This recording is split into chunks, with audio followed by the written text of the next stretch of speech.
Hey, what's up guys, Metal571 here, and today I'm going to do a Take 2 review on the Audeze LCD-3.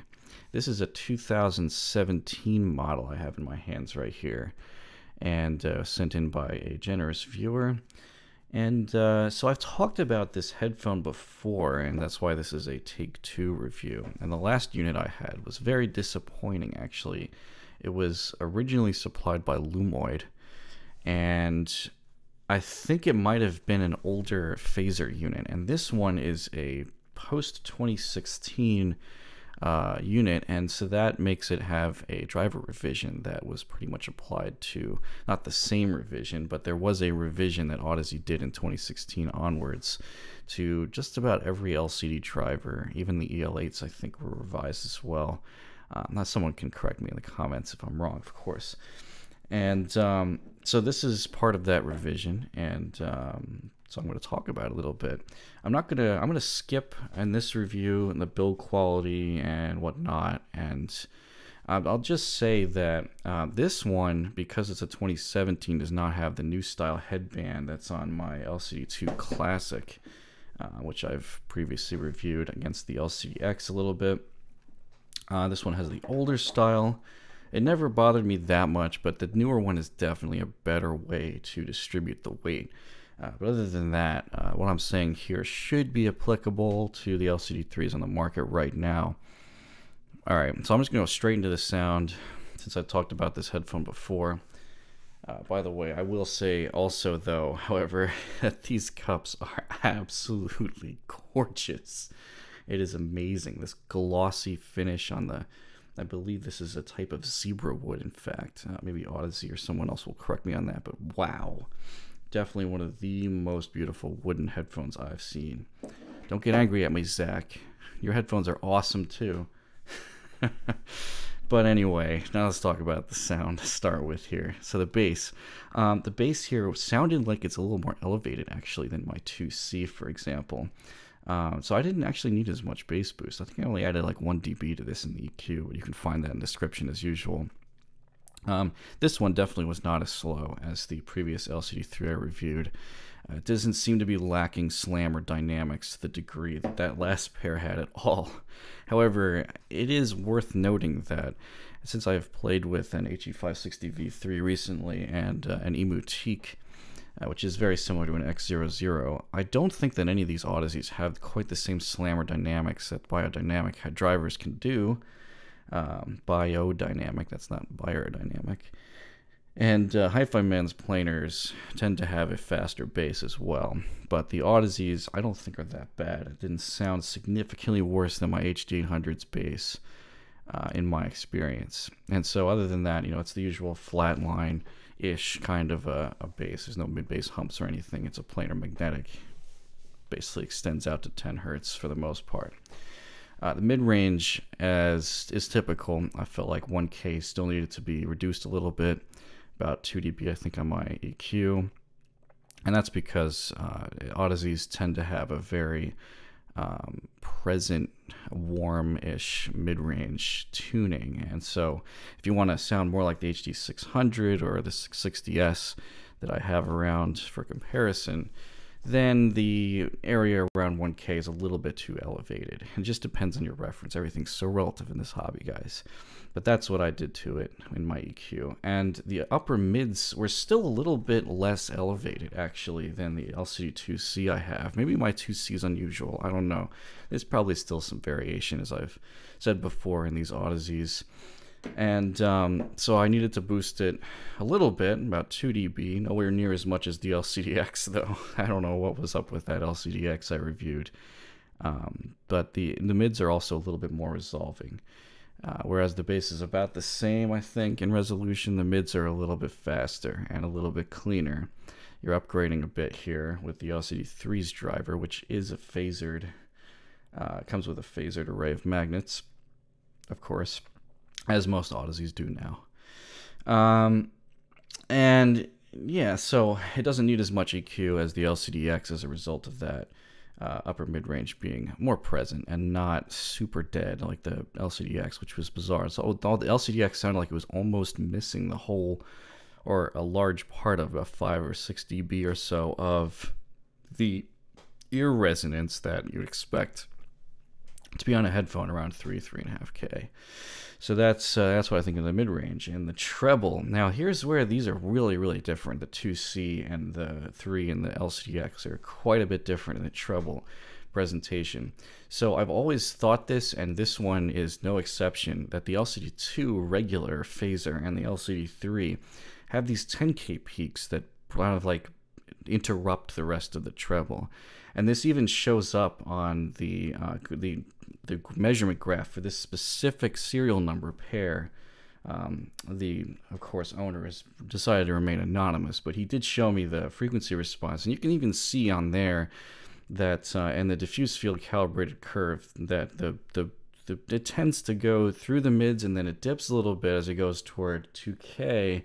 And then when you come up near 10K, there's usually a peak back up to the level that 1K is at. And so that definitely is very audible on this headphone. And so what I found it's interesting to do to these that really made me a believer again is that if you kill some of that 10K peak, then you can start to actually hear what the air in the headphone above 10K can accomplish, because it's almost like the 10K is masking the detail because it's so loud by comparison. So this headphone is not as dark as people have generally taken Audezes to be, as darker headphones. And some of the phasered models like this one are definitely not as dark. The darkish Audezes were pre-phaser for the most part, which is partly why the 2 Classic is a darker headphone as well, up top and around, between 6 and 10K or 6 and 20K basically. So the LCD3 here has this 10K peak, and so I EQ'd that peak out, a narrow band peak filter, and then you can hear the air. But then you start to realize the air region itself above 10K is also still a little bit too elevated, so it gives this like glassy sheen over everything. The LCD-X also had this, but I think it was even louder. So the LCD3 is definitely a brighter headphone as well for an Audeze. But the LCD-X was even brighter, probably made even more problematic because its upper mids were not as elevated as this one. Well, not really elevated at all compared to most headphones. So what I did is I pulled down the air above 10K a little bit, and I killed the 10K peak, which you'll see in the EQ. And also comparing this, I don't have the LCD-X on hand anymore, but comparing this to the LCD2 Classic that I own, the 6K, there sounds like there's some grain or glare or ringing at 6K when you compare the 2 Classic to the 3, which is definitely not unexpected. I think Tyler even mentioned he heard that the treble was not on the same resolution level, which I agree with, but I found it to be something like around 6K. It's not just a peak, but there's also some lack of being able to resolve the treble at that point. So the treble is probably the largest difference I'm feeling between the Audezes here, except the LCD-X is a real oddball with a very, very laid back upper mid-range, too laid back. At least that's the one I heard. They could vary. They could still vary. All right, now Soundstage. So I did a little bit more of a deep dive on the Soundstage of this one because these, now I know I'm comparing a non-phaser to a phasered Audeze, so and one of the main advantages of the phaser array, which if you don't know is basically waveguides, I believe, for the sound, to not have the magnets themselves interrupt the sound and interfere with it as much. One of the main advantages that Audeze has touted for the phasers is the Soundstage and imaging, not just the resolution. Now, but what I found was bizarre. I pulled up some more tracks that were better so I could really take a deep dive on the Soundstage better for you guys. And so what I found was that the LCD-3 kind of forces instruments that are kind of between the center and the side image. So they're like here-ish in front of me. It kind of like moved these instruments out more than they should have been. So it kind of like spread out the Soundstage unnaturally. And so you've got this very hard pan side, then a little bit here, and then this is just empty, and then you've got center, and then this is sort of empty, and then you've got this side and far right. So it's very weird, and that's how I heard I took some of Tile's test tracks, even some really, really well-recorded jazz. And that's what I heard from that. So I'm not hearing a significant width advantage either with this. The two classic and the 3 seem to have about the same width, but the imaging was actually perhaps less accurate, in fact, with the LCD-3. And one of the ways I was able to confirm this was I went back to my HD800 and double-checked the Soundstage on that one, and I didn't hear a huge amount more width there either. It was a little bit wider perhaps, but what really stuck out is that the instruments fell into place where they were supposed to be, and there was no interruptions in the imaging stage. And so that's one of the reasons why I think the HD800 also sounds so wide, is because it has a way to, it is very good at placing instruments at specific spots. There's no like trying to widen something unnaturally necessarily as much as this LCD-3 is doing with some of the instruments. So that was what I found with the soundstage of this. I wouldn't say the LCD-3 is necessarily an upgrade in soundstage as a result. So the amp needs for this thing, yeah, it's slightly harder to drive than the 2 Classic, and that's not surprising because it's actually a 110 ohm planar as opposed to the LCD-2 Classic, which is a 70 ohm planar. And they both have very, very similar sensitivity. So you need a couple more dB. I don't know, maybe like, I found maybe like something like 2 more dB of volume difference between these two, the LCD-3 being slightly quieter. If you're listening to these headphones, you really should be using an amplifier anyway. They're full open backs. They're not designed to be used from a portable device. So what do I think as a conclusion? Now it's funny, when I first put these on, I was like, this is dumb. Why is this so expensive? It's not worth it. Then I did some EQing and some additional listening, and then I was like, oh yeah, this does have a nice resolution advantage. A nice resolution advantage that competes with HD800 level pricing, and that is the point I want to make here. If you can find one of these used, I would pay something like $1,000 to $1,500 probably at the most. What you don't want to do is buy one of these brand new for $2,000. That is craziness. The sound resolution here is just not on quite the level that I would want it to be for $2,000. I don't feel like there's a significant resolution advantage here over the $1,000-ish range.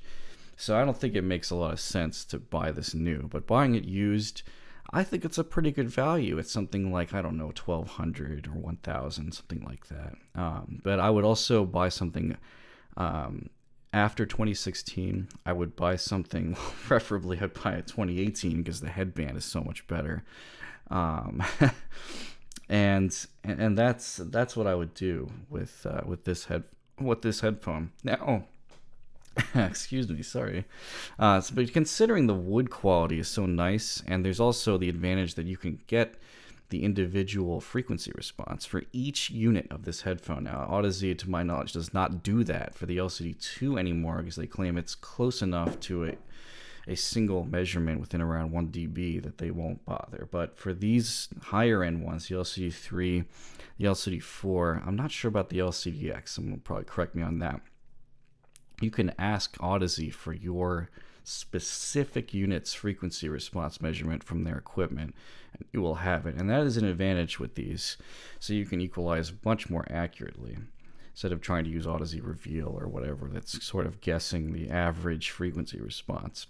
So you can't do this for the LCD-2 Classic or the regular LCD-2, so that's an advantage. But you know, if you even adding up all that stuff, I still think the LCD-3 is too expensive at $2,000. It's just a lot less bad than the last unit I reviewed. So I hope that helps you decide on the Audeze LCD-3. It's a wonderful headphone. It's pretty heavy, but it does have some advantages over the LCD-2 and 2C. So I hope that helps, and I'll see you guys in the next one.